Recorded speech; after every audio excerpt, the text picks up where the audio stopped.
বাংলায় আপনাদের সকলকে স্বাগত। প্রথমেই যে খবরে চোখ রাখবো তাহলে আগামীকাল দ্বিতীয় দফার ভোট। দার্জিলিং, রায়গঞ্জ, জলপাইগুড়িতে ভোট হতে চলেছে এবং 3 কেন্দ্রে 195 কোম্পানি কেন্দ্রীয় বাহিনী, 186 কোম্পানি থাকবে বুথের পাহারাতে। 9 কোম্পানি আস্থা জোগানোর কাজ করবে। রায়গঞ্জে 64 কোম্পানি কেন্দ্রীয় বাহিনী, দার্জিলিং এর জন্য 69 কোম্পানি এবং জলপাইগুড়িতে 52 কোম্পানি আধা সেনার কথা বলা হয়েছে। 1 কোম্পানি আধা সেনা নিয়ে এখনো পর্যন্ত সেরকমভাবে সিদ্ধান্ত হয়নি। অরূপ দত্ত আমাদের প্রতিনিধি এই মুহূর্তে টেলিফোনে রয়েছেন, আমাদের সঙ্গে বিস্তারিত তথ্য দেবেন। অরূপদা, যেটা জানতে চাইবো আগামীকাল দ্বিতীয় পর্যায়ের যে ভোট হতে চলেছে তাতে ইতিমধ্যেই কোন জায়গায় কত কোম্পানি কেন্দ্রীয় বাহিনী মোতায়েন থাকবে তা স্পষ্ট করা হয়েছে। সার্বিকভাবে বোঝাই যাচ্ছে যে নিরাপত্তার ব্যবস্থাটা আরো অনেক বেশি আঁটোসাঁটো করা হয়েছে। প্রথম পর্ব মোটের ওপর শান্তিপূর্ণ, পরন্ত দ্বিতীয় পর্বের উপর আরো বেশি করে নজরদারি রয়েছে নির্বাচন কমিশনের। এখনো পর্যন্ত ঠিক কিরকম কি পরিস্থিতি, কি আপডেট পাচ্ছ?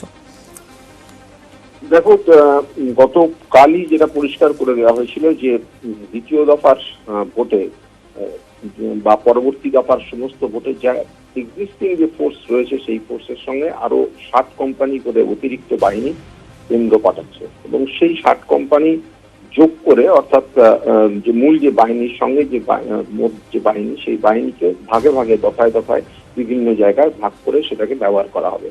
দ্বিতীয় দফার যে ভোট সেখানে মূলত 3টি জায়গা, একটি দার্জিলিং, একটি জলপাইগুড়ি, অন্যটি রায়গঞ্জ। এই দার্জিলিং, জলপাইগুড়ি এবং রায়গঞ্জের মধ্যে বাহিনী বিন্যাস এখনো পর্যন্ত সর্বশেষ যে জায়গায় দাঁড়িয়ে আছে সেটা হচ্ছে দার্জিলিং এ কিন্তু সর্বাধিক সংখ্যক বাহিনী রয়েছে, 69 কোম্পানি বাহিনী সব মিলিয়ে। শুধু দার্জিলিং এর জন্য রয়েছে 31 কোম্পানি। শিলিগুড়ির অর্থাৎ যে অংশটা দার্জিলিং এর মধ্যে, অর্থাৎ ডাবগ্রাম, ফুলবাড়ির যে অংশটা রয়েছে তার জন্য 29 কোম্পানি এবং কালিম্পং এর জন্য 9 কোম্পানি বাহিনী রয়েছে। এরপরেই ঠিক রয়েছে রায়গঞ্জ, 64 কোম্পানি, এবং জলপাইগুড়ি কনস্টিটিউয়েন্সির মধ্যে যে কোচবিহারের অংশ সেটা ধরে 44 কোম্পানি জলপাইগুড়ি এবং 8 কোম্পানি কোচবিহারের যে মেকিলগঞ্জের যে অংশটা রয়েছে তার জন্য, অর্থাৎ মোট 52 কোম্পানি। এবং এই যে বাহিনী, সেই বাহিনী মিলিয়ে তুমি হিসেব করলে দেখবে যে মোট 194 কোম্পানি বাহিনীর হিসেব পাওয়া যাচ্ছে। অতিরিক্ত যে 1 কোম্পানি সে একেবারে শেষ মুহূর্তে এই দফার সঙ্গে যোগ করা হয়েছে, সেই বাহিনীকে আপাতত সেটাকে রিজার্ভ হিসেবেই রাখা হচ্ছে, প্রয়োজন অনুযায়ী সেটাকে ব্যবহার করা হবে। এবং 9 কোম্পানি, তুমি যেটা একটু আগেই বললে যে কনফিডেন্স বিল্ডিং মেজার হিসেবে, অর্থাৎ মানুষের আস্থা বর্ধনের কাজে সেটাকে ব্যবহার করা হবে। এই যে হিসেব, এই যে বাহিনী, সেই বাহিনী মূলত আসছে যে জঙ্গলমহলে যে 29 কোম্পানি কেন্দ্রীয় বাহিনী ছিল সেই বাহিনী রয়েছে, এই তারা থাকবে এই ক্ষেত্রে। এছাড়া বিএসএফ থাকবে, মেঘালয় পুলিশ থাকবে, সিকিম পুলিশ থাকবে, নাগাল্যান্ড পুলিশ থাকবে এবং সিআইএসএফ এবং এসএসবির একটা অংশ থাকবে। মোট 5390টি যে বুথ এই দ্বিতীয় দফার ভোটে রয়েছে, সেই বুথ পাহারায় এই বাহিনীকে কাজে লাগানো হবে। অনেক ধন্যবাদ অরূপদা। আপাতত কথা বললাম আমাদের প্রতিনিধি অরূপ দত্তর সঙ্গে। দার্জিলিং, রায়গঞ্জ, জলপাইগুড়িতে আগামীকাল ভোট হতে চলেছে এবং তার আগে ইতিমধ্যেই নিরাপত্তা ব্যবস্থা একেবারে আঁটোসাঁটো। 3 কেন্দ্রে 195 কোম্পানি কেন্দ্রীয় বাহিনী মোতায়েন করা হচ্ছে। এদিকে অমিল চপার, সে কারণে বাতিল বিশেষ পুলিশ পর্যবেক্ষক বিবেক দুবের দার্জিলিং সফর। মোটে শুরুতেই এই চপার সংকট, বাকি দফাতে বিবেক দুবের জেলা সফরও অনিশ্চিত। জঙ্গলমহলের ভোট নজরদারিতে চপার ব্যবহারের কথা আগেই জানিয়েছিল কমিশন, তবে তা আপাতত বিষবাও জলে এই চপার অমিলের জন্য এবং সেই ভাবনাও আপাতত কতদূর পরবর্তীতে বাস্তবায়িত হবে সে নিয়ে একটা প্রশ্নচিহ্ন উঠে গিয়েছে। চপার চেয়ে বায়ুসেনাকে ইতিমধ্যে চিঠি দিয়েছেন স্বরাষ্ট্র সচিব, পাশাপাশি বেসরকারি চপার পাওয়ার চেষ্টাও করা হচ্ছে বলে দাবি সিইও দফতরের। রায়গঞ্জে তৃণমূলের প্রচার মঞ্চে ওঠার জেরে বিদেশি নাগরিক হয়ে ভোট প্রচারে সামিল হওয়ায় বাংলাদেশের অভিনেতা ফিরদৌসের ভারতে প্রবেশে নিষিদ্ধ করে দিল স্বরাষ্ট্র মন্ত্রক। অবিলম্বে তাকে ভারত ছাড়ারও নির্দেশ দেওয়া হয়েছে। নেতার প্রচার মঞ্চে উঠে চরম বিপাকে অভিনেতা, কালো তালিকায় ফিরদৌস। বাংলাদেশের অভিনেতার ভারতে প্রবেশ নিষিদ্ধ করে দিল স্বরাষ্ট্র মন্ত্রক।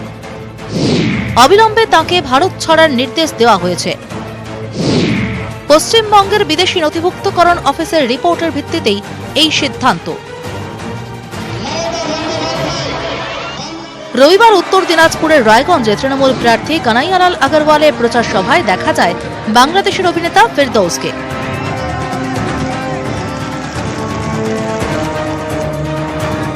বিজেপি দাবি করে বিদেশি নাগরিক হিসেবে এভাবে ভারতে এসে ভোটে প্রচার করতে পারেন না বাংলাদেশের ফিরদৌস।